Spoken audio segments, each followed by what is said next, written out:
મુસલમાનો વંદે માતરમનો વિરોધ કરવામાં લાગ્યા હતા. આ વિરોધનું સુકાન મુસ્લિમ લીગના હાથમાં હતું. મુસ્લિમ લીગના 1908માં યોજાયેલા અધિવેશનમાં સર સૈયદ અલી ઇમામે કહ્યું હતું કે વંદે માતરમ જેવા સાંપ્રદાયિક નારાને રાષ્ટ્રીય નારા તરીકે રજૂ કરવામાં આવી રહ્યો છે. તેમણે એવો પણ આરોપ મૂક્યો કે રાષ્ટ્રવાદની આડમાં હિન્દુ રાષ્ટ્રવાદનો પ્રચાર કરવામાં આવી રહ્યો છે. 1920માં ઇસ્લામ દર્શન પત્રિકામાં વંદે માતરમને મૂર્તિ પૂજાનું સ્વરૂપ બતાવવામાં આવ્યું. શરિયતે ઇસ્લામ મેગઝીનમાં વંદે માતરમ બોલવાને બિન ઇસ્લામિક ગણાવવામાં આવ્યો. મુસ્લિમ ધર્મગુરુઓ શરૂઆતથી દલીલ કરી રહ્યા છે કે વંદે માતરમની પંક્તિઓ ઇસ્લામના ધાર્મિક સિદ્ધાંતોની વિરુદ્ધ છે, જેના લીધે જ મુસલમાનો આ ગીત ગાતા ખચકાય છે. કેટલાક લોકો એવો પણ દાવો કરે છે કે આ ગીતના શરૂઆતના 5 છંદને હટાવવામાં આવ્યા હતા.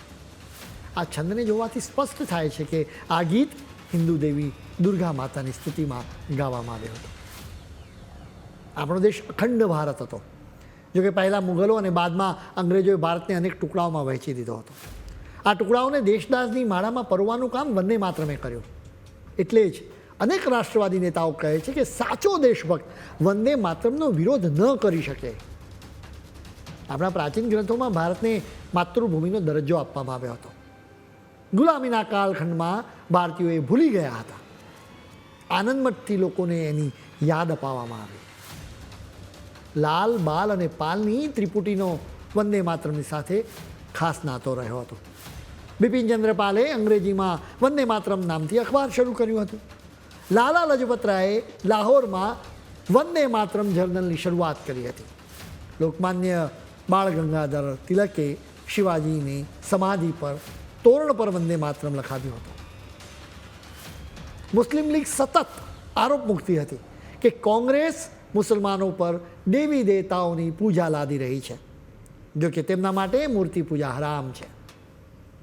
1937માં મુસ્લિમ લીગ દ્વારા વંદે માતરમની વિરુદ્ધ એક ઠરાવ પસાર કરવામાં આવ્યો. કોંગ્રેસે આ મુદ્દાનો ઉકેલ લાવવા માટે કમિટી બનાવી.